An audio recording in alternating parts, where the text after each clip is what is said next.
Okay, good evening once again, dear webinar participants. Glad to see you all today. How are you today? Can you please react? You have the reaction button so you can show me how you feel.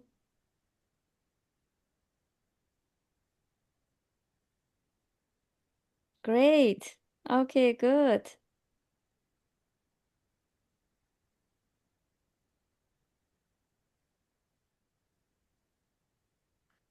So that means you are happy today.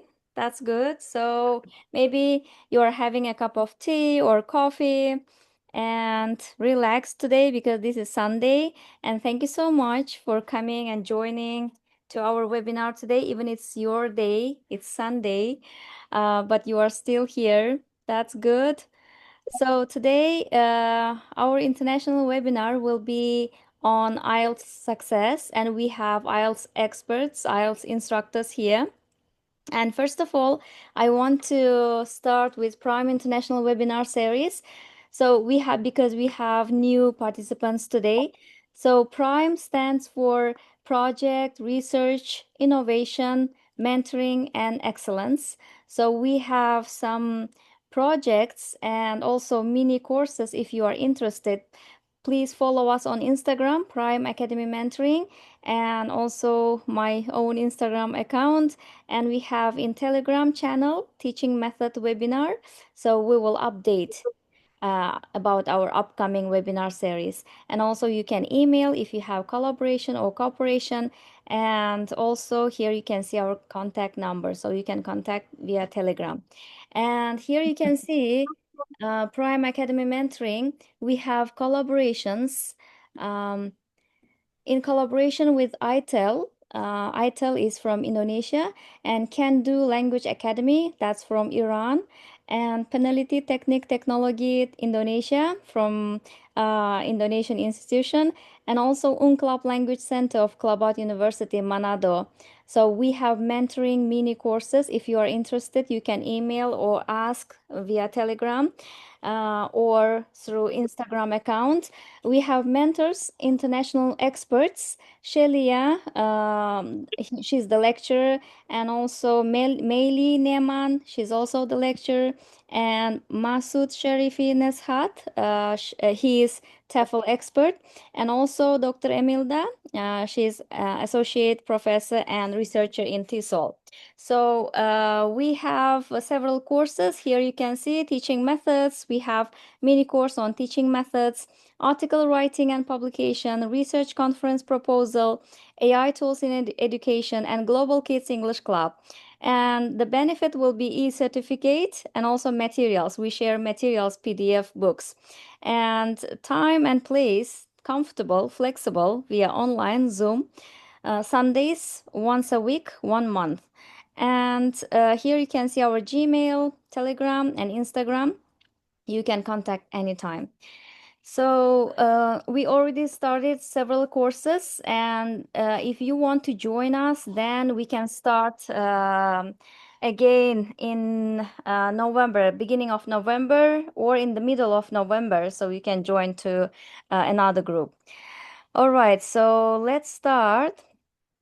And also, please stay until the end of this webinar because we have news I'm going to share with you. We are going to conduct a free webinar that will be very beneficial for you, especially for English teachers. Please stay until the end, and on what topic and with whom, who is the speaker, and so on. So let's start today's webinar. Today's webinar will be on IELTS success topic, and we have the experts and IELTS instructors here.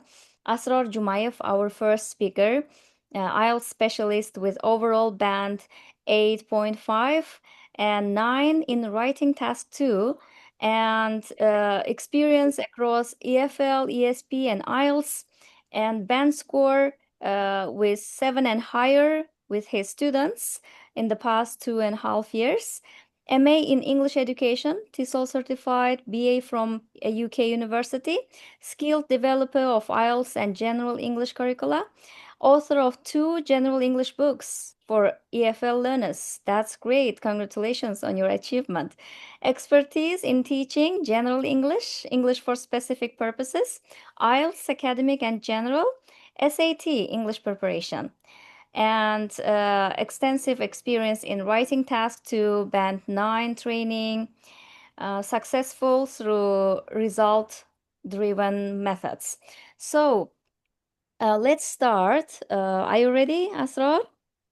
Yeah, I'm so excited. All right, so happy to see you today. Thank you for joining us.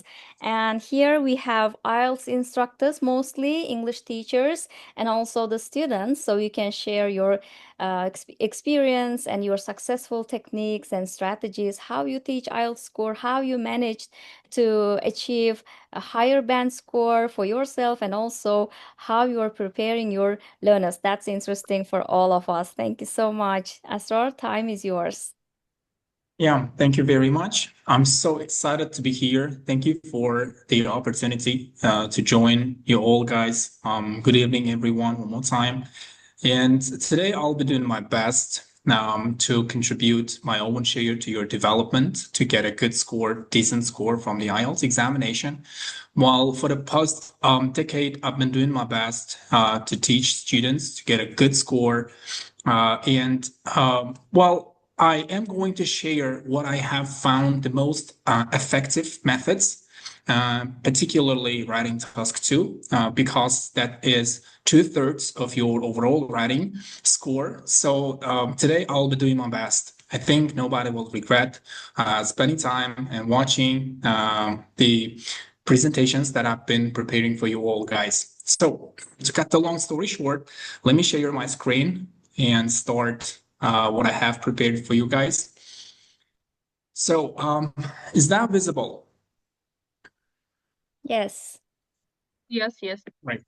Yes, Great. it's Perfect. So guys, let me start then, right? So today we're going to talk about IELTS Writing Task 2, Band 9 webinar. So the speaker is Teacher Asror.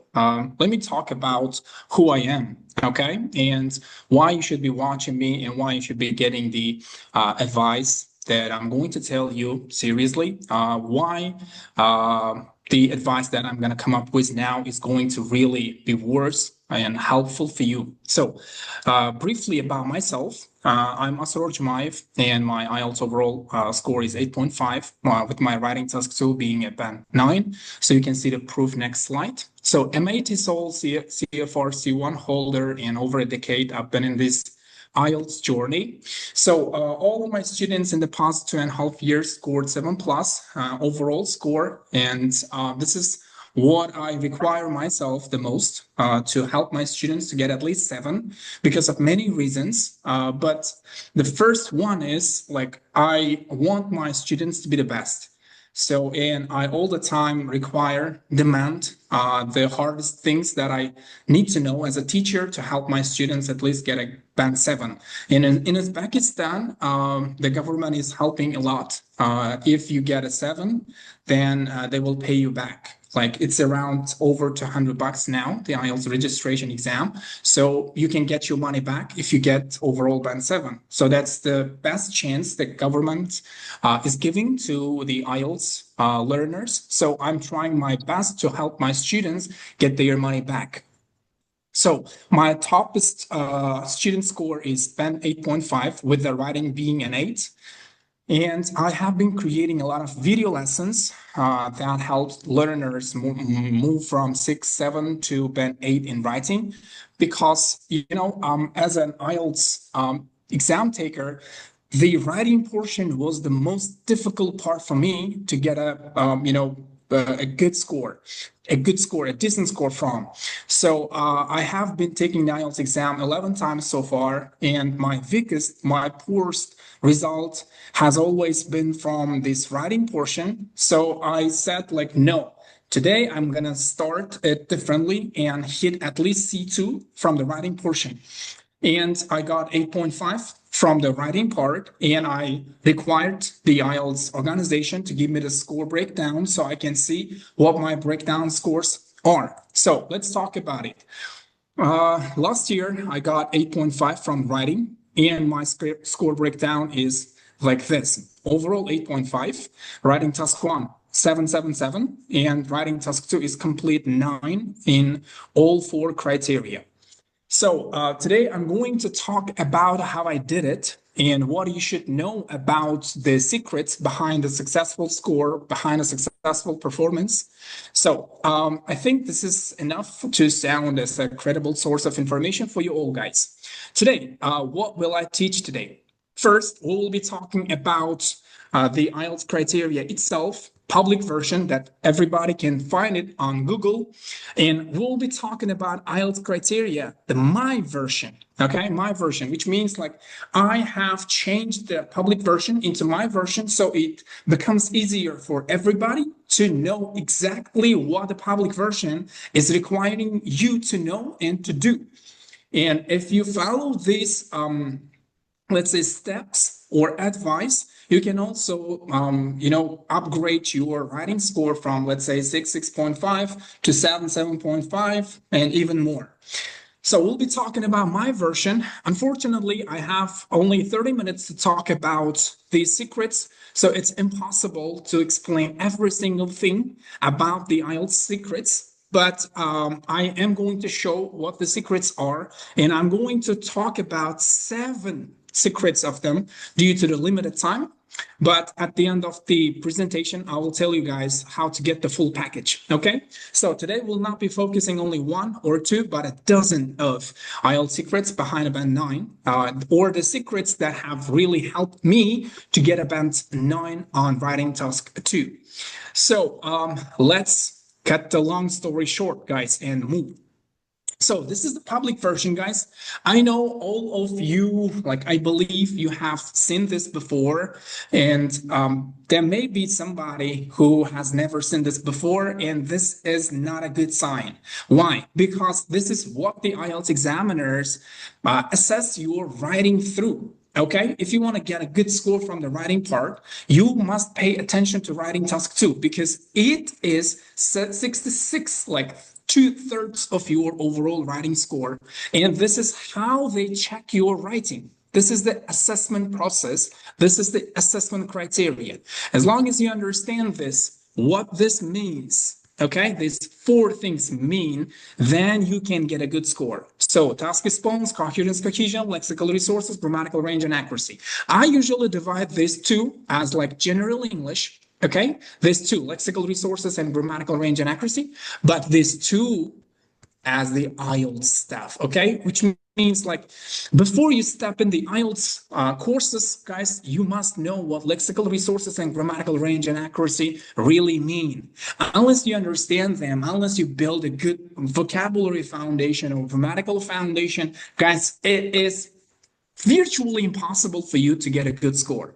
Once you arm yourself with lexical resource and vocabulary, like grammar knowledge, then you can confidently step in the IELTS journey and do it well. Okay, so this is how I explain to my students and to everybody, to my potential students, how they should be doing this all. But there is a problem. Yeah, there is a big but. This is too academic, guys. Therefore, it's difficult to grasp. It's difficult to understand. Why? Because these kind of criteria are usually written in an academic tone, in an academic way. So only a few really understand what it means, especially those who are, stuck at 6.5. They don't have enough knowledge of understanding how these difficult academic texts and criteria are written and what they really mean. So today I'm going to share my own version of the IELTS criteria. Also, it might sound a little bit difficult to understand. I'll try my best to explain with lots of examples and lots of easy ways. As long as you follow with me, guys, like if you follow me and in the comment section, I'll be asking some things to do so you can understand it better and get a complete picture. So let's now move, guys, to my version. This is what my version looks like. I try my best to compress lots of things into one table. Also, it is not the same as the same thing as I give to my students because today I need to, work with the time. So I try my best to compress everything into one table. So when it comes to the task response, I usually require my students, myself even, to do with this argument horizon, intelligibility, effective thesis statement, and topic sentence. This is what your writing task response requires you to do. Okay. So the most difficult and the most interesting thing is argument horizon, but it takes a lot of time to understand, to use what it means into your essays. But I'll be talking about intelligibility in detail today, and effective thesis statement, effective topic sentence. These things will really, really account for a huge percentage of a decent score. So the next one is coherence and cohesion. Unfortunately, a lot of students, even IELTS instructors, do not really differentiate what coherence is and what cohesion is. Yeah, I have witnessed such situations, but they still teach. If you are one of them, I highly encourage you guys to learn what they really mean and then integrate this knowledge into your teaching, because this is a game changer. Trust me. So we'll be talking about absence of redundancy specifically, because this is the best thing that I have discovered in my, experience. So thematic progression, this is something we'll be talking about too. One idea per paragraph. We'll be covering this one too. We don't have enough time, I guess, to talk about discourse level closure, but this is very important thing. You can easily use ChatGPT to get to know more about them, or there is another way that I will be talking about at the end. So there is one more thing, that's lexical resource. So I highly encourage you guys to know about nominalization if you want to get a good score from the lexical resource. Okay, nominalization. So the next one is spelling. It's a must-know skill. Unless you spell words correctly, you can never expect a good score from your writing, right? So idiomatic language, in terms of speaking and writing, you guys must know what idiomatic language is and how to use it effectively. So parroting is something we'll be talking about too. Like parroting is like, repeating the same thing again and again. That's something what a parrot does, right? So, and then the last one is grammatical range and accuracy. Like accuracy, a lot of people misuse this one. Like accuracy means without errors, without mistakes. So we'll be talking about grammatical compression, effective use of all types of sentence. Okay, so guys, let me build an agenda for you, what we will be doing today. Okay, so we'll be talking about these things as I have highlighted above. So today's agenda is absence of redundancy and intelligibility. In intelligibility, I'll be doing my best to cooperate, like to implement a lot of things like effective thesis statement and topic sentence, one idea per paragraph, parroting, thematic progression. So if you're ready, guys, let's start from the absence of redundancy. So first of all, let's learn what redundancy is in case somebody might not know it. So redundancy is adding unnecessary words and ideas that do not increase meaning. It's like a redundancy is saying something or writing something unnecessary because the idea is already clear and you are adding something extra. This is called redundancy. Okay? So high-level essays and speeches are concise. Every word, every idea has its place. If you happen to repeat them, you're going to lose score. Okay? You should not repeat the same words again and again. You should not repeat the same ideas again and again. Okay? Especially in writing terms. So, example, in my opinion, I personally believe that. See, guys, you can find a redundant part here. In my opinion is equal to I believe, right? Opinion and belief. They are the same things. Why to repeat the same thing again and again? So, I personally believe either or in my opinion, right? You should leave one of them, not both of them. So redundancy signals a weak lexical control, and it signals a lot of things like you are not a good writer yet because you happen to repeat the things again and again, which means you're not paying enough attention to your writing. You're not controlling your words. You're not controlling your ideas. You just repeat the things, which means you are wasting examiner's time. You are wasting your time. You're wasting words. So cutting it improves clarity, guys. Tip for students, check if two words in your sentence mean almost the same. If yes, delete one. It's about quality, not quantity, guys, in IELTS writing. So always prioritize quality over quantity.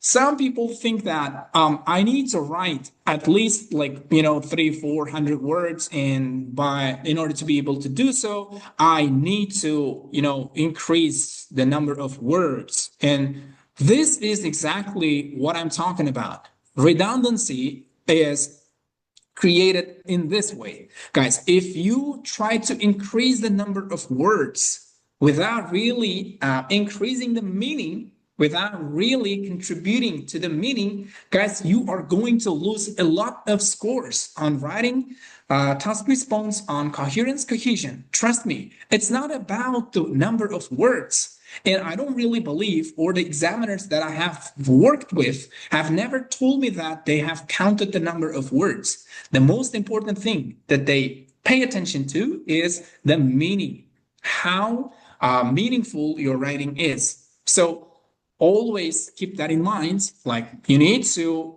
pay attention to the absence of redundancy. So guys, let's check. Now I want you guys to turn on your comment section, and let's one by one do these words together. Okay, the sentence. There is one redundant part in each sentence given here, and I want you guys to write it. Okay, so in the modern world today, social media is popular. What is the redundant word here, guys? You can write in a comment chat box. Okay, Yeah. we have some answers here. You can check it, Asror.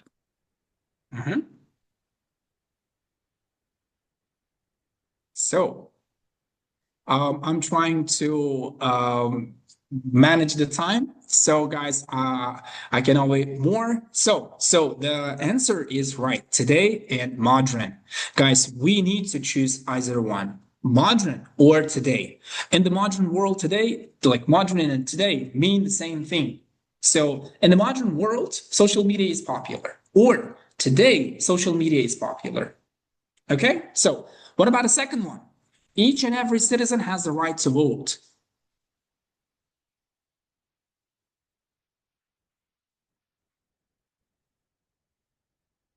You can, guys, use your microphone. It will be even faster. Yes, please. You can unmute. Each and every citizen has the right to vote.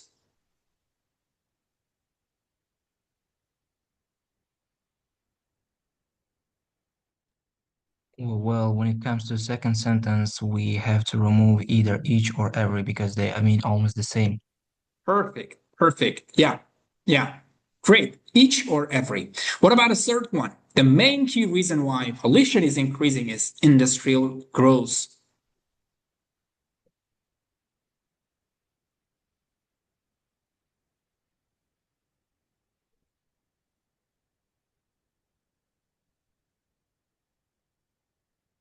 Guys, let's be active. Here we should either kept main or the word key, I guess.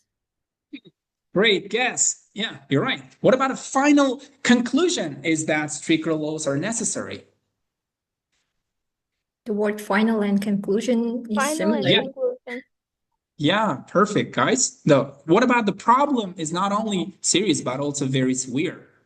Serious and severe? Yeah, perfect. Great. Because they So, are guys, same meaning. yeah, you're right. So, see, these ones are the easiest ones. So, to just get warmed up, okay? And what about now? Let's do it, like try it one more time. This is a little bit difficult in IELTS level, essay level thing. I want you guys to read the sentence, and whoever is ready to share his or her opinion about the redundant part, you're more than welcome, guys. The first sentence. I just raised my hand. In the first sentence, Yeah, in the first sentence. health and well-being have the same meaning. Yeah, Perfect. well-being. Health and well-being. This is actually from the, actual writing from the practice session. One of my students, if I'm not mistaken, has written this, and I just copied it, so it becomes authentic. What about a second one? Like additional. Like Another we and have additional. another. Yeah, perfect, guys. We have great viewers today. So, what about the last one?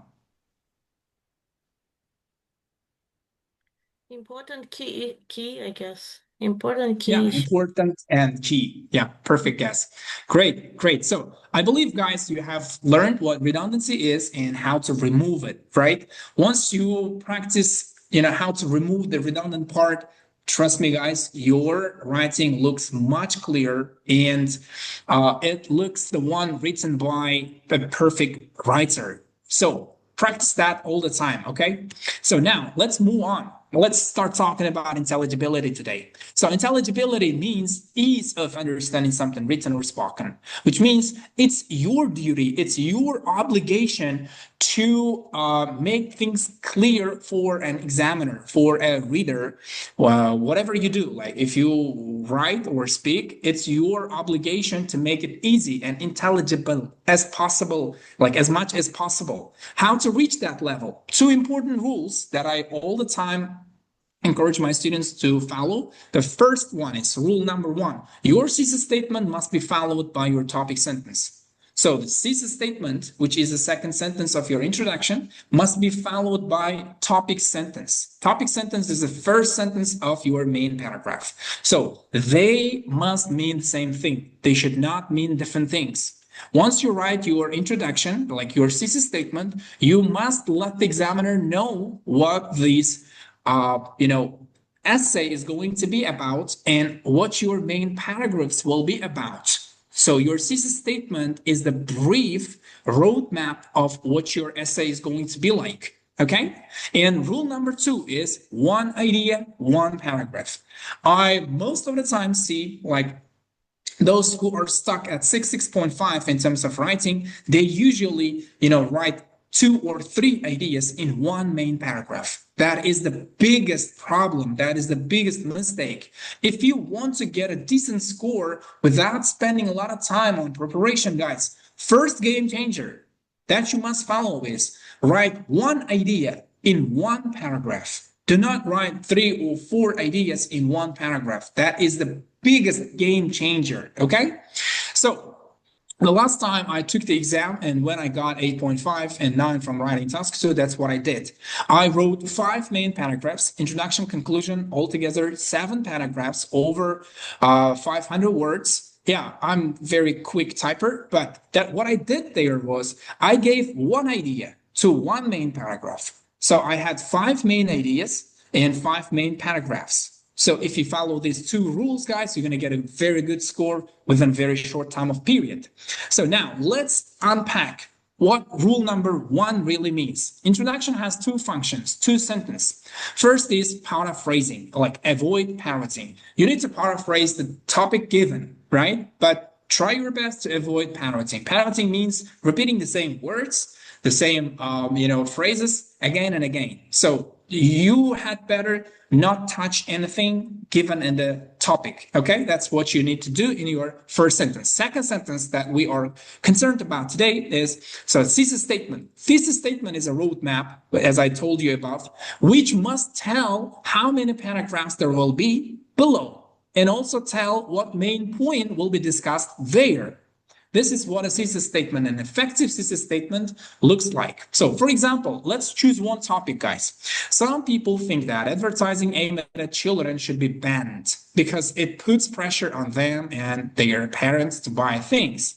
Others believe that advertising helps children learn about the world and how to make purchasing decisions.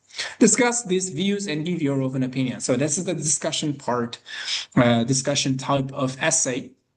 So this is what my introduction usually looks like when I get such a topic. First sentence, paraphrasing sentence is, there are differing views because there are two views given in the topic. So that's what I usually start off with. Okay, there are differing views as to whether, as to means about, and it's usually followed by WH clause, as to whether the government should ban advertisements targeted at children, or see, that's the first point is given here, covered here, or second part of the topic is going to be covered. Regard them as a means of educating children on making informed purchasing decisions. See, make purchasing decisions, informed purchasing decisions. That's much better now.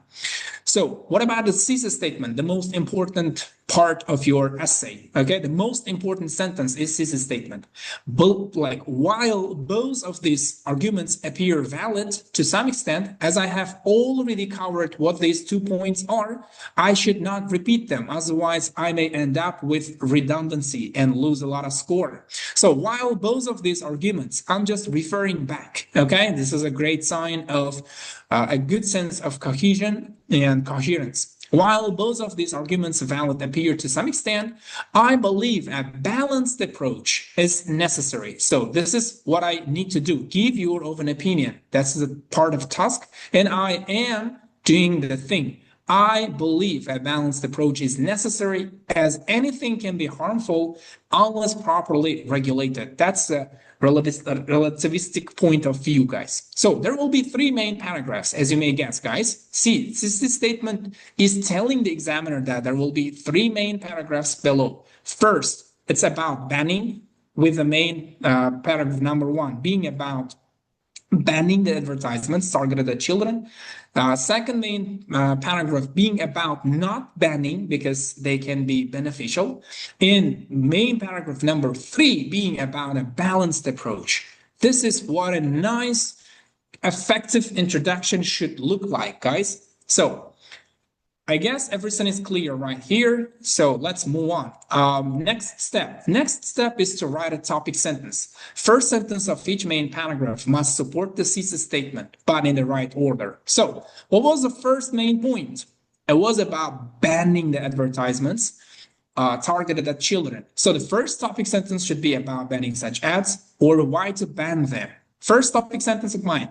On the one hand, why am I starting the sentence with this? Because on the second, in the second main paragraph, I will say something opposite to it. So on the one hand, advertising aimed at children is often a source of conflict between parents and children. So why to ban them? I am starting the main paragraph number 1, and I'm already telling the examiner that the first paragraph is going to about banning it and why to ban it.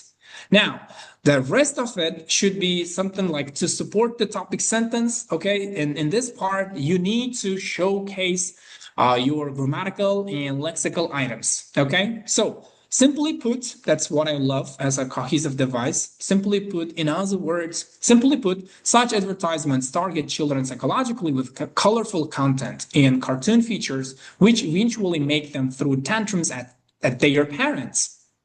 Yeah, this is supporting what I've said in the topic sentence. Even worse, I am digging into the topic, right? Even worse, the advertising products often contain unhealthy ingredients. See, I am again exaggerating my point, so it sounds valid. It sounds something that everybody needs to pay attention to. Unhealthy ingredients that cause various illnesses, ranging from tooth decay, stomach ulcers, to obesity and even diabetes in the worst cases. This is why parents often oppose buying such unhealthy food for their children, which the latter are too young to understand. Like the children are too young to understand these cases. So move on. Second topic sentence, guys. What was the second point in the thesis statement? Second one, not banning such ads because they can education. There is a typo here. They can educate children on making informed decisions. So the second topic sentence must follow the idea. Second topic sentence, conversely. See, I was supposed to write something like on the other hand, but I usually prefer this kind of cohesive device. because it means almost the same thing, but sounds much better than on the other hand, right? Because on the one hand and on the other hand sounds like, you know, B2 level thing. But when it comes to on the other hand replacement, you kind of sound much better than on the other hand. So this is a little bit tip. Conversely, advertisements can be seen as a great source of learning for children. See, topic sentence must be in a simple sentence. I guys believe that you know there are four types of sentence in English: simple, compound, complex, and compound complex. When it comes to the topic sentence, you had best write this topic sentence as a simple sentence, okay? Because right here, the focus is on the meaning, not on your grammar, not on your lexical items, but on the meaning. So keep it simple. Conversely, advertisements can be seen as a great source of learning for children. Now, the rest of the second main paragraph. Firstly, children planning to buy a certain product can watch its advertisement and learn more about it, including how to use it, what to be careful with. See, I am again digging into the topic, and I'm still on the topic as I introduced in the first topic sentence. See, they can benefit using these advertisements. Secondly, most online advertisements include a comment section where they can read feedback from previous buyers about the product's quality and potential risks.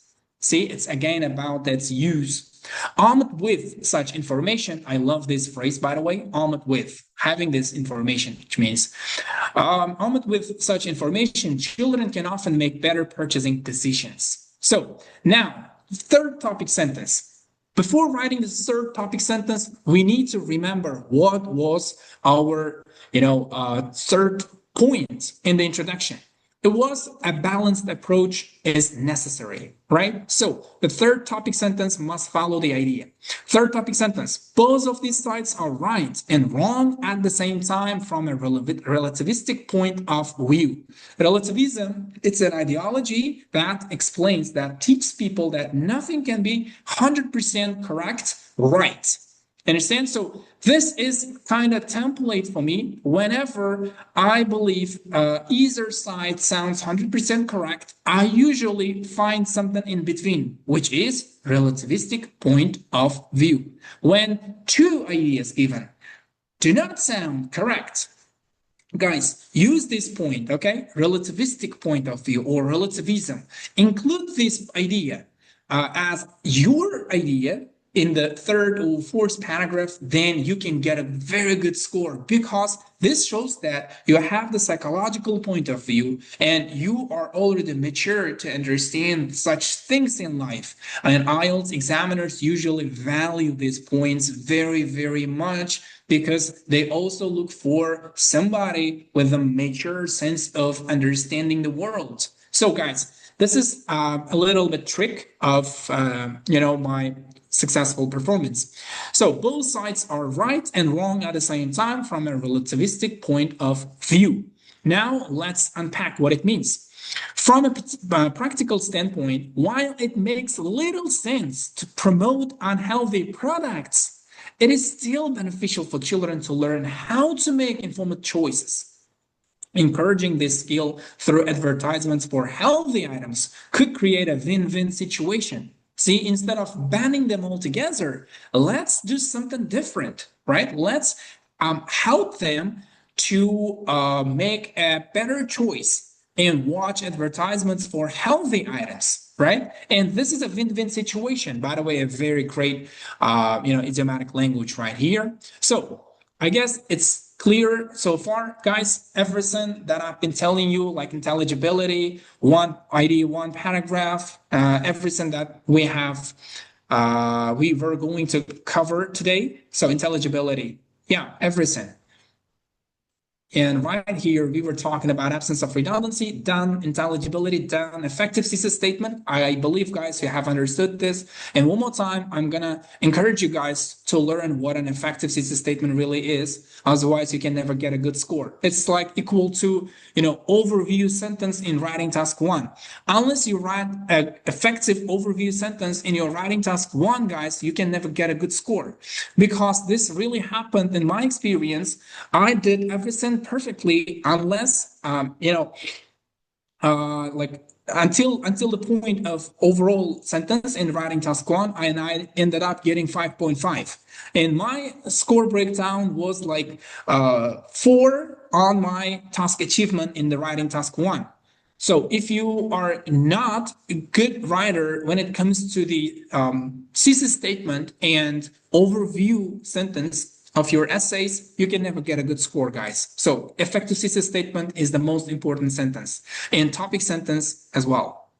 One idea per paragraph. That was a game changer in my case, guys. I used to write 2-3 ideas in one paragraph, and I used to get at most 7.5.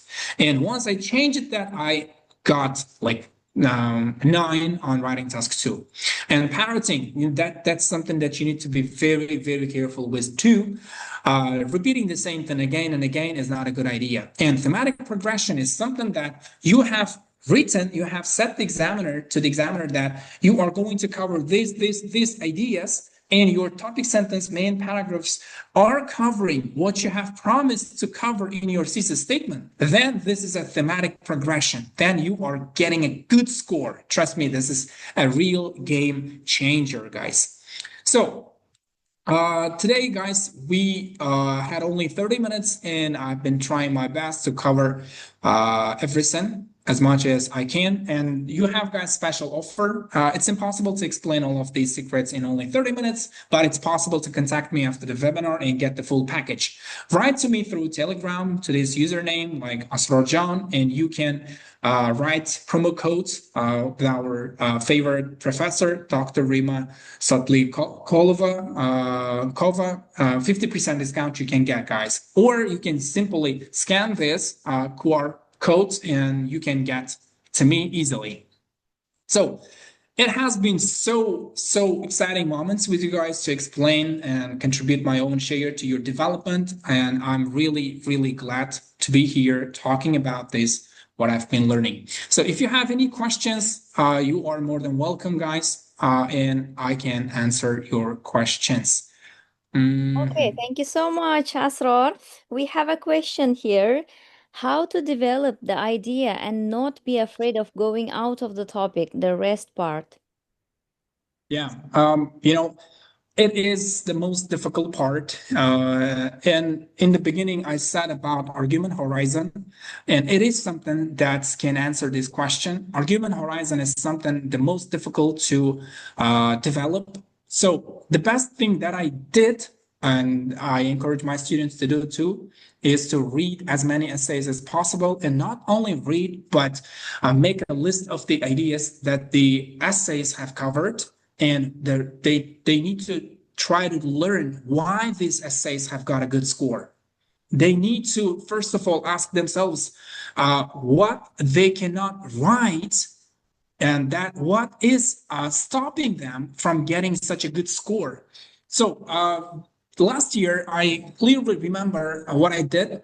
I took a topic and started writing my own version. And after all, I started to compare it to decent score writers, the same essay. And I used to ask myself what I could not write, what I didn't, think of, or the points I missed, but they covered. That's the reason they got a better score. And I did this, strategy for over 60 essays. And then, boom, my writing task still got 9. All right, thank you so much for your answer. I think Asor could answer your question, Malika Rustamova. Anyone else, please? You can unmute. May I ask a question? Hi, Yes, you Asrar. can. How are you? Hi, there is another It's professor. great to Good see evening, you, Professor. Miss Rima and Good Mr. evening, Asrar. Professor. Hi. Yeah, Yeah, I do remember you. Yeah, you are one of my favorite professors. Yeah, social linguistics. congratulations. It was Thank you, really thank you, good to sit and listen to you. And I feel thank you. very happy to see how you've grown up and groomed so well. It was wonderful to listen to you. Keep going, Thank you. keep rocking. And I wish you all the success in the world. Yeah, thank you very much. Thank you for joining us. Thank you for listening to us. Yeah, it's Thank you been so much. so Yes, pleasure and honor. it was so informative and productive presentation and interactive. All right, we have another question from Sukhrop, I think, yes? Yeah. All right, yes, you can ask. So first of all, good evening, all participants. Attendees. Thank you very much for such a great webinar. So Mr. Asror, I have a question about about the practice part of the writing. Let's say when you start the writing itself, like you give yourself 40 minutes to write the whole essay, but what are we supposed to do before and after the essay? Let's say should we first gain the idea, like discuss about the topic, and what else we should do after the writing essay? Should we check our grammar, maybe find some suitable vocabulary? Like I need the kind of approach which we might use so that we will Yeah. our quality will increase. Yeah, Thank you. yeah, I got your question. Thank you very much for giving a question and joining for us today. So, what I usually do is I spare in the beginning before I start writing, I spend around 10, 12 minutes on planning. I never rush to start my introduction, never and ever, because planning is the most important part of your essay. Once you understand how you are going to write your essay from introduction till conclusion, in what main paragraphs you are, like points you are going to cover in your main paragraphs, then it becomes super easy for you. So what I usually do is I just spend 10, 12 minutes to understand what I am going to do, myself going to do. A lot of, people who are stuck at 6.5, they usually start their introduction, and right after their introduction, they start to think what their main paragraphs should be. That's the greatest mistake. That's the reason they are ending up getting only 6.5 or 7. If they want to upgrade their score till 6, like till 8, 8.5, they need to first of all learn to plan. And today we don't have paper-based exams any longer, so it's even easier today to edit what you have written. I usually write my things in an easier way, like super easy way, almost the same thing as I speak English. And right after that, I change some parts of it into the academic tone. I usually like, if I write things like, doing this thing is not a good idea, I just change it. Doing this thing is not a sensible course of action. See, I just edit it a little bit, but try to keep the meaning as simple as possible. I should never forget that my main point is to deliver the message as simply as possible so the reader can read once and understand. If the reader reads your sentence twice or 3 times, then you're not going to get a good score. That's what readability score tells you to do. Okay.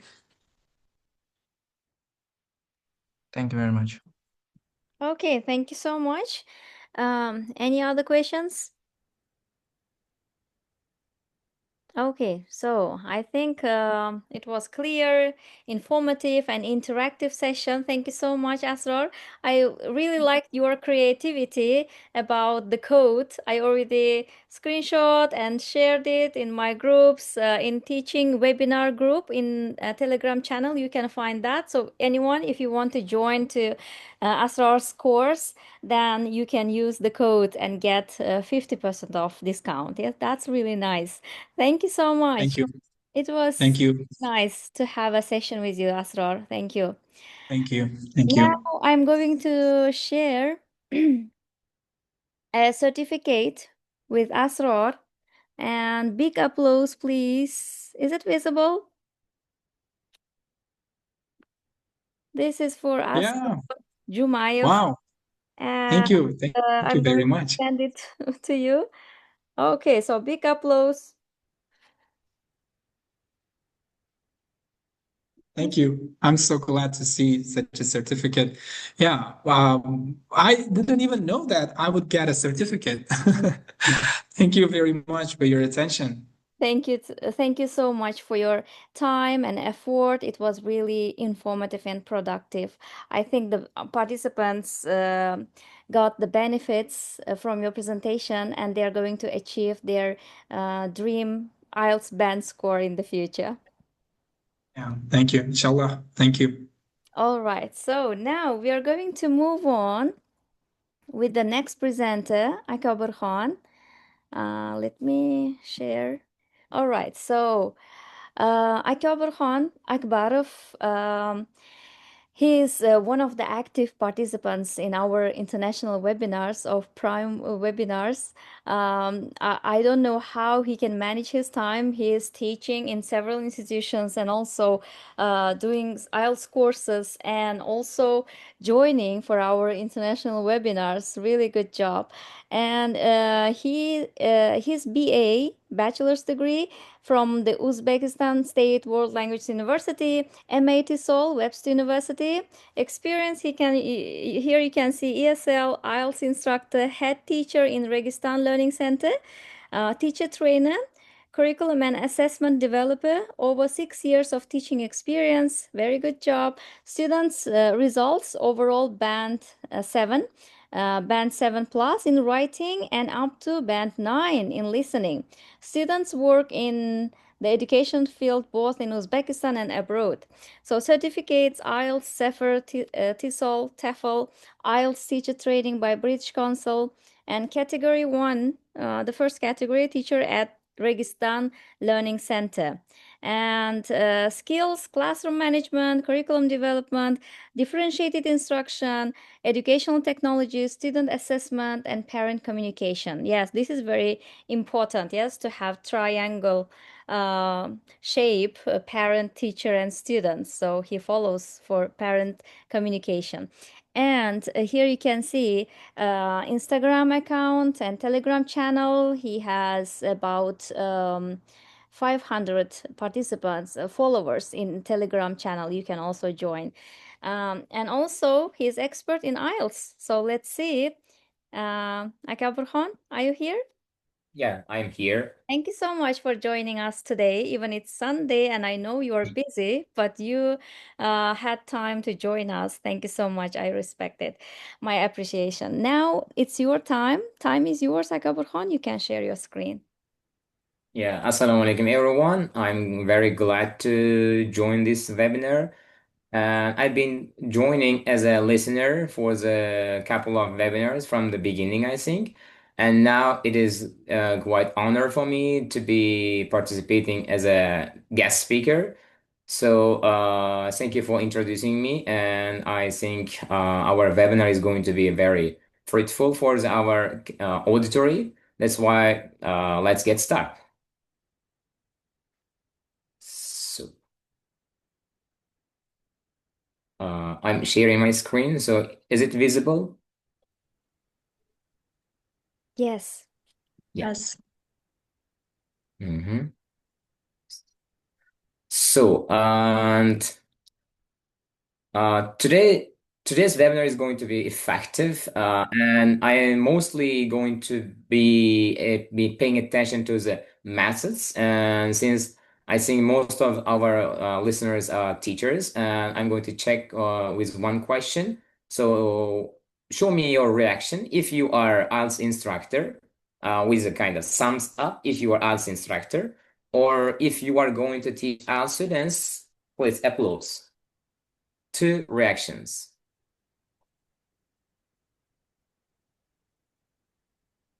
Mm-hmm.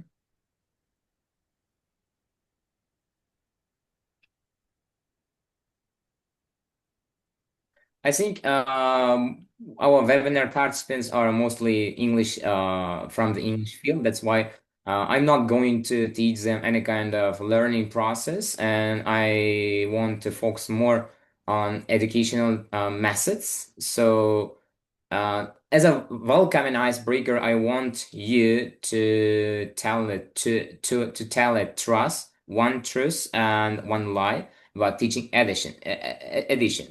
For example, I have mine. Let me read it, and you need to guess which one is correct and which one is false. So, I can start lesson with the preparation. I can't start lesson with the preparation, without preparation. Sorry, I can't start the lesson without preparation, and I only use one method for nearly all my groups to make the lesson effective. So, can you write the comment section which one is correct and which one is false? Dear participants, be active. Can you repeat your sentence, please? Aha. I can't start lesson without preparation. I only use one method for nearly all my groups to make the lessons effective. I think the first one is false. Mm-hmm. Because it's Okay. impossible to start the lesson without any preparations. If you Mm-hmm. start your lesson without the preparation, it means you're not good teacher. Yeah, yeah, yeah. Okay. So, others, what do you think?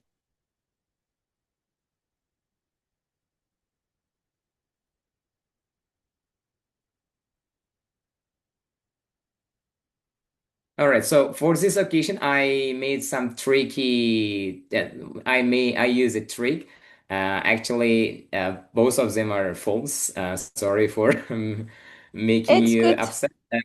Yeah, yeah. Because yeah, I can't start lesson without preparation because it's quite difficult, even though I've been teaching for 6 years, but it's really difficult. For example, I have some intermediate level students and I have some IELTS and SAFER group, and I've been teaching this group for many months, but I need to be prepared, be prepared for the lesson before the starting. And also, I only use one method. No, I don't use only one method because there is no best method for all students. That's why we need to be creative. We need to be flexible. That's why we need to use different methods.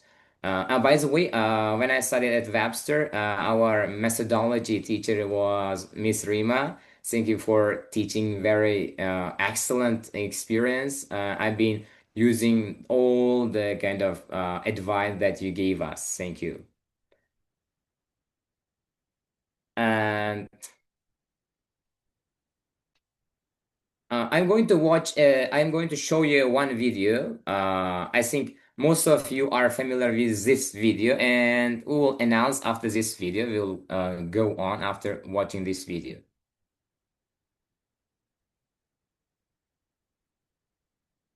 Ведь тебя в городе стало пусто. Пусто. Просто не дави на эти чувства.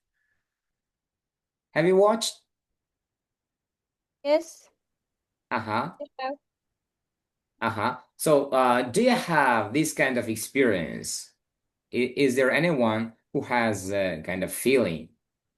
Yes, unfortunately, we have such kind of students. Which one do you, what kind of students do you have that makes you quite upset and annoyed? I really annoyed the late comer students. Aha, Because latecomers. the lessons are short. I try to do my best while the lessons, but they are late and they will skip the maybe the most important parts and they don't understand the rest of the lesson. It is really annoying. Mm-hmm. I hope we are going to find a solution for your problem with the next slides. And if you are English teacher, if you are ESL teacher, and if you are IELTS instructor, you need to have a needs analysis. Needs analysis is something that is the most important factor that plays your teaching methods. Before needs analysis, it's not advised to start a lesson. So needs analysis divides into two: target needs and learning needs. What's target needs? Why the first thing is that why is the language needed? Why is the language needed for this guy, for this student? How will the language be used, and what will the content areas be, and who will the learner use the language with? Who will the learner use the language with? And you need to kind of clarify, make it clear the necessities of the students and the lacks of the students, and also their wants and desires. And also, we need to have a learning needs. Why are the learners taking the course? Why do they need this course? Why do they need your course? How do the learners learn? What kind of methods are effective for this kind of candidate, your student, and what resources are available. And also, who are the learners? Who are them? So after needs analysis, we can start our course with our students. And after starting our course, you need to have classroom management tips. You are a class teacher and you need to be authority in your class and you need to control your class effectively. That's why you need to have the classroom management tips. Most of the classroom language tips I wrote here are taught by our professors at Webster University, and I think they are very effective. And I've been using most of them in my lessons, and I can prove the result. So the first one is set clear routines. For example, as our listeners said, they have latecomers. In this situation, to kill the time, you don't need to rush to start your lesson. You start lesson with kind of warm activities. For example, you need to give them kind of short activity. For example, I use a news and the first part of the kind of class, I give them a task that they have prepared the news, they have shared the news. For example, I start my lessons at 2 p.m. Uh, just right after 2 p.m., I order them, okay, let's share your news with your peer. And after they have shared their news with their peer, and they can share the whole class. For example, it can be quite funny because most of them speak about kind of trendy topics like wars sometimes. And one lesson, I have listened all the students' news, and they talked about Uzbekistan championship, the FIFA World Cup. If you remember, it was a kind of uh, all my students have the same news. And also, you need to be as much as clear and near your students to control them. You need to stand near the students to control whether they are going off the topic, and you need to manage what they are doing. You need to use the proximity with your students. And also, you need to be as much as positive and praise your students, of course. We know as a teacher how to praise our students. Okay, good job. And sometimes we use malades. Yeah, in Russian, most teachers use malades, четкий зуб, right? But it's not sometimes enough to say good job rather than saying just good job. That's good. You need to make a compliment. Aha, your pronunciation is great. You are doing your task very effectively. Your homework is very crystal clear. That's why you need to praise your students with specifically so that they can have an encouragement to do this kind of behavior repeatedly.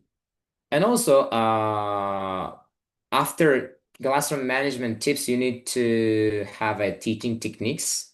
While you're teaching, you need to have plenty of teaching techniques. One of them, what I really like is think pair share. I want my students to work in pair. For example, Miss Rima knows that we use it to hang out with our students, mingle around, and we always change our seats. At Webster, the rooms are quite large, and it's not problem to move around with your books and kind of handouts. And I use my laptop while I'm moving, even though it's a bit difficult for me, but I loved it. That's why you need to let your students to think pair. They need to work in pair with their classmates. That's perfect. That's perfect. And also, I use some techniques from the other webinar. Our director advised me as a very useful advice. Before the teaching the topic, you need to give some time your students to teach each other. For example, if you are starting as task one map or advantage disadvantage essay, right after that, right before the starting the topic, you need to ask students, what do you know about them? And let's share your experience, what you know about this topic with your friends. And after that, and after the lesson, after you teach them, after you explain all the rules, at the end of the lesson, you give them a task kind of, okay, what did you learn from the lesson? You can ask your student, what did you learn from the lesson? That's a perfect, but you need to be kind of you need to be ready. And there are some students who can make some mistakes while explaining. That's why you need to control the whole group, but it's effective. And also scaffolding. I think most of you know about scaffolding. So scaffolding, breaking tasks into smaller steps rather than giving a whole essay for your students. For example, Mr. Asar explained the task too, and rather than giving them a whole task for the 40 minutes, you need to give them a kind of 20 minutes to write a plan. For example, Mr. Asar said, I use up to 12 times 10 to 12 or 15 minutes for planning, and you can give them a 20 minutes for planning. You can give them a kind of 10 or 15 minutes for writing introduction. You can give them a kind of after finishing their task, you can give them a kind of 10 minutes to proofreading their essay. And the same for other tasks, for example, listening, reading. You need to break their task into smaller portions so that they feel upset, they feel kind of tired. And also, you need to use real life connections. You need to use authentic materials. And I have a question for this part, and you can switch on your microphone. And what kind of authentic materials do you use as an IELTS instructor or ESL instructor? Yes, please, you can unmute and share Yeah. your experience, maybe. Authentic materials. Podcasts, Okay. articles. Yeah, that's good. Great. That's good. I love listening to podcasts. For example, I love listening to Huberman podcast, and as an IELTS instructor, as a person who works with students, I do love the Krashen's and Kaufman's podcast, and they are very useful either in both sides. For example, they help me to learn English, and also I can learn something that I can use for my students. Social media, articles, podcasts. Good job, thank you. And I advise most of you to use a kind of sorry.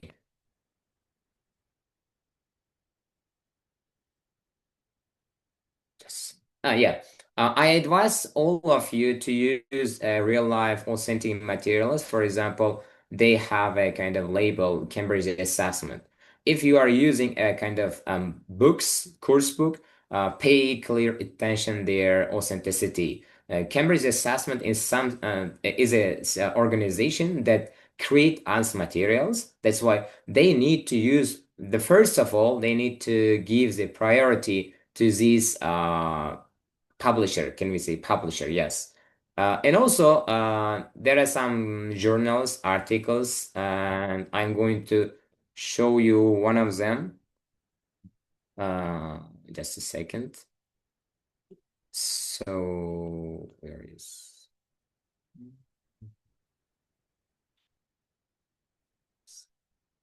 Yeah. Here is a Cambridge book. Cambridge, I think Cambridge 18. There's a reference. I mean acknowledgement. Acknowledgement section. It is about the materials. Where are they taken? Here is I have highlighted Guardian, Guardian, Guardian, Guardian, and sometimes Conversation. They use most reading part from the Guardian. That's why you can use this Guardian journal as a kind of course book. Not even if it's not about course book, you can use as a supplementary material with your student, so that they may have a like that the article they have read with you on your lesson come up with their real exam. It may happen. That's why use authentic material. For example, Guardian. So, and also, you need to be pay attention to the variation of your methods. If you have a kind of small group, you need to choose a proper activity. If you have a kind of lecture group, I mean, over 20, you cannot use kind of the activity that you use your kind of mini group. That's why you need to differentiate your activities. For example, individual work, group work, pair work, the whole class, so that you can give them a positive energy. The last important technique for teachers is that waiting time. The kind of following the time is relatively important for exam. Before the exam, you need to give them achieve their goal. Let them learn, not to focus on the time. Now, that's why you can give students a few extra seconds after asking question, and more students will participate. And also, if you give a task for your students, let's say, now, guys, let's have an introduction, and we will have only 10 minutes. And after 10 minutes, we will check. And there are some students who cannot finish. You can let them finish your task. It kind of differentiation. You need to be a bit flexible while you are teaching. So after teaching techniques, we have some more important thing, assessment. Of course, as a teacher, as an IELTS teacher, we need to assess the students' performance. Before letting them to enter the exam, we need to be sure what their exact score. In this case, I would say that we shouldn't deeply focus on summative. You know, the summative that at the end of the term, you need to be kind of you need to give a priority to performative. I mean, kind of daily, weekly assessments, then progressively, rather than kind of their mock tests or kind of full four section tests. It's better to focus on formative. And also, if you are teaching ALS group, you need to give them a writing and speaking task. And if you may not have time to check all the students, you can work them as a teacher, as an assistant for you. For example, if you give a task for your students, writing a task, and they can share, they can give feedback, they can kind of fix their mistakes, or otherwise for speaking, we know working with group, and they can take a mock test with their peer using rubric. For example, Mr. Asror showed us a simple rubric, so that you can give you a rubric for your students, and they can evaluate their peers performance. As a result, they can learn something. For example, while I'm speaking, I may have a thought that I can speak perfectly, but if I check someone's, I focus on the mistakes of the speaker. That's why you can give a task for your students to peer assessment. The next one is self-assessment. Self-assessment is something that students can reflect on themselves. For example, I give a task for my students, and they every lesson they give a speech about the topic for speaking, and they write down the topic, I mean the question and their sample answer to the notebook, and they record their voice and they send to the group. And I may not have time to listen all of the students recording, but they can listen, and I order them before sending. You need to listen this firstly, and then you need to send the group. That's why they can they can listen, and they can reflect on their speaking. That's why very effective. Okay, so is there anyone who use these techniques?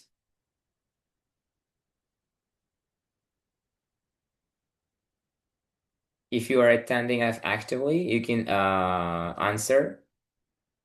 Is there anyone who use self-assessment kind of tasks for assessing students?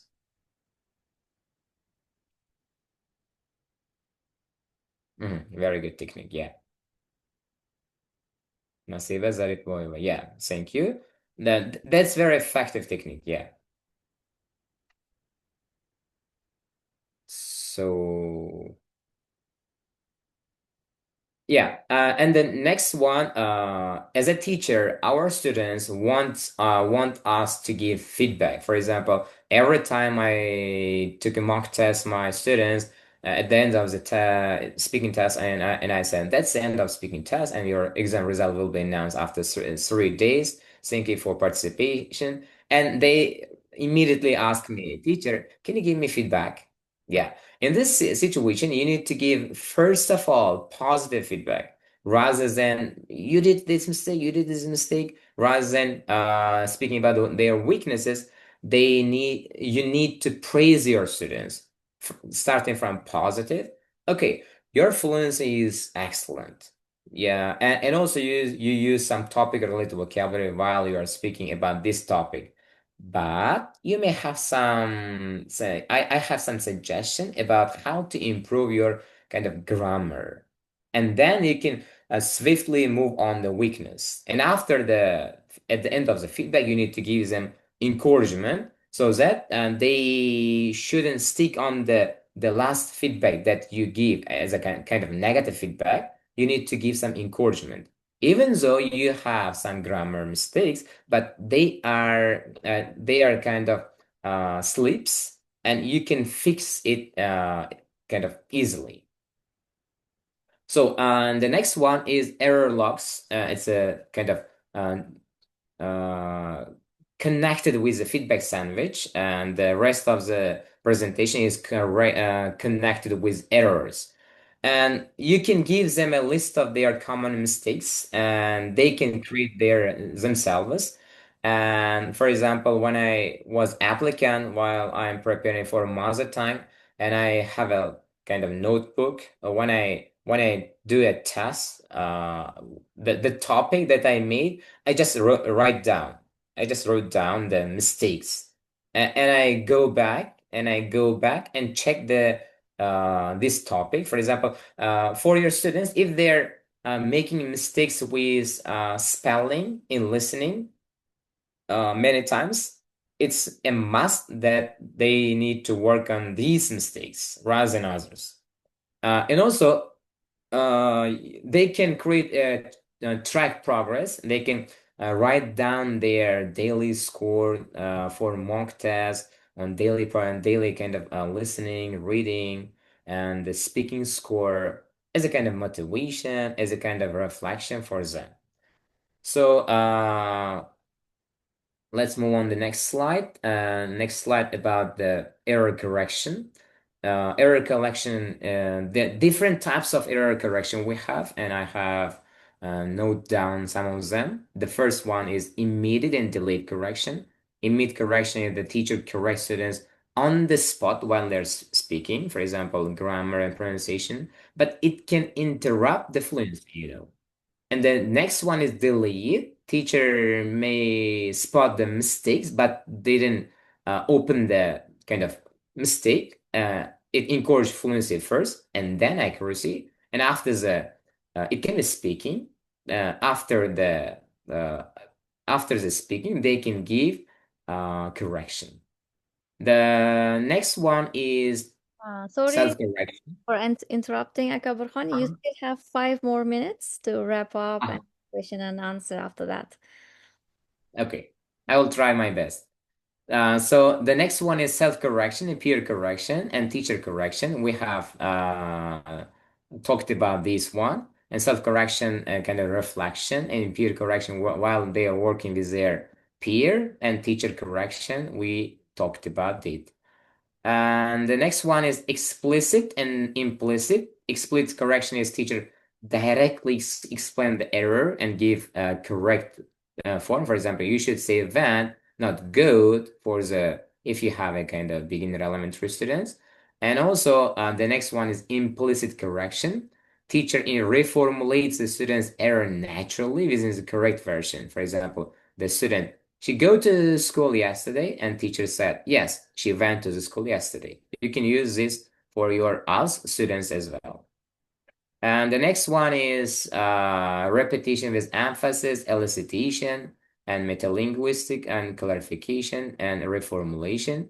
I think we are going to share the presentation, and you can look through later. Well, the focus correction, accuracy focus, and fluency focus, as we talked. In a summary, teachers often mix these masses depending on the goal of the activity, the learner's confidence, and classroom dynamics. For example, during role play, use delayed and implicit correction, and during grammar drills, use immediate and explicit correction are advisable.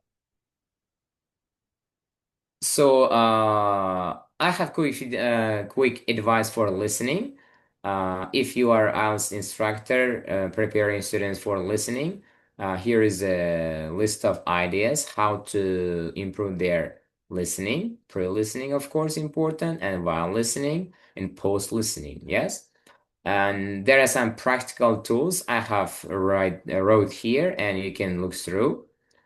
And I'm going to watch another video. Just a second.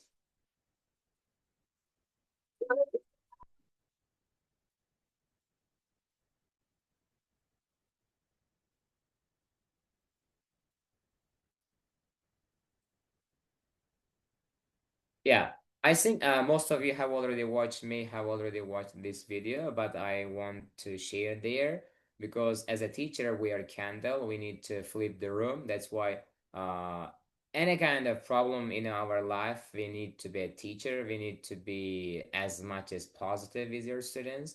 That's why we are always ready to help students because they believe you. They come to your room to get educated and they want you some knowledge. That's why we need to be as a teacher, we need to be as much as positive, and that's why teaching is a kind of great job.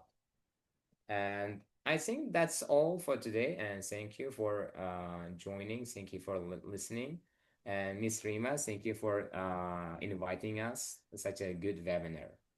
Thank you. Thank you so much, Akobirkhon, for your informative presentation.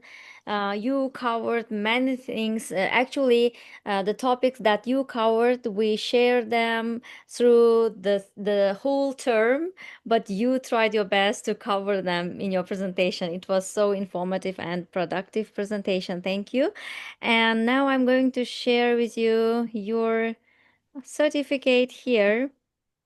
Yeah, thank you. Okay, and big applause, please. Reaction button with big applause. And okay, just a minute.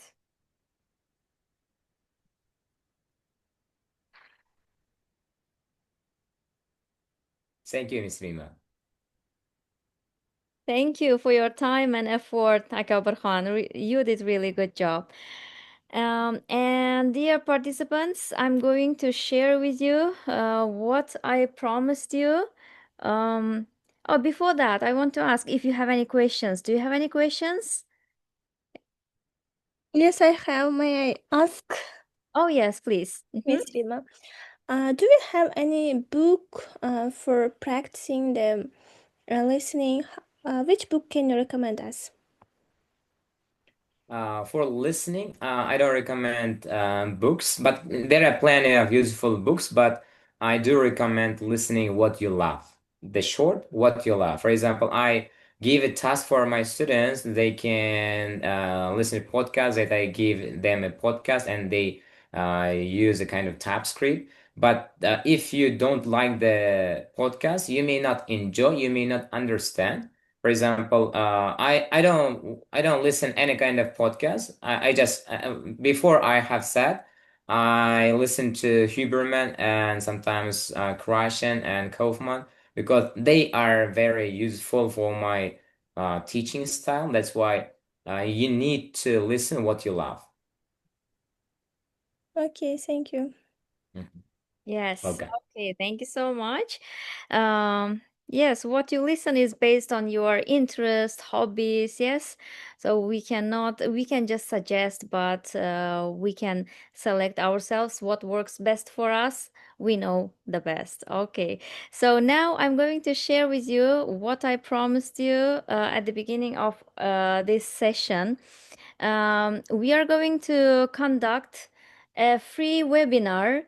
So you are the first participants, but the seats are limited. So that's why I'm sharing it with you first.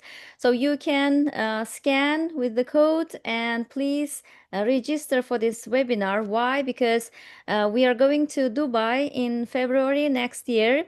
If you are joining us, we will be more than happy.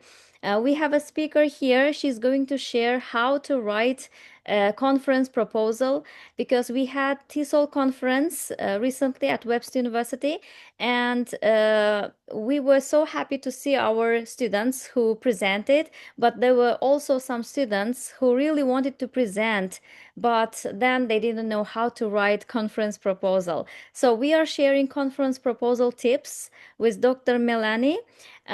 She is the expert and she's also the committee of TESOL conference. In the previous, it was TESOL Arabia. It's every year, so you are going to. They will be more happy if you visit Dubai conference for TESOL, and this is for free. It will be on the 9th of November, Uzbekistan time, 5 p.m. But if you want to get a e-certificate, then it's on request. There will be a small fee of amount money for certificate fee, but participation is totally free. Here you can see the QR code. You can scan and go. And please, there is one requirement to participate in this webinar. So you are going to share this flyer or poster with your community where you work. Maybe you have teachers channel or teachers group in Telegram, maybe WhatsApp, or on your social media. We will be more than happy if you share it on your social media stories, maybe, or posts. And please, when you share, you screenshot and label it. You upload when you register for this webinar. So this is just one requirement to participate in this webinar, but it's totally free to participate. So thank you so much for joining us today. We were so happy to share with you, and I'm going to share this flyer with you in Telegram channel and also on Instagram. Thank you so much once again, Asror and Akobirkhon. You did really good job. I was so happy to see you today. And Thank others also, participants, thank you for being here until the end of the webinar. And I'm going to share the attendance list. You can fill this attendance list, please. This is for your certificate. Please write your full name, and then you have some questions. How you found about this webinar, or which presentation was more beneficial for you, and so on. So you have some questions to evaluate this webinar. Thank you so much, dear all. Have a good night. you. Bye. Thank you. Thank you. Thank you.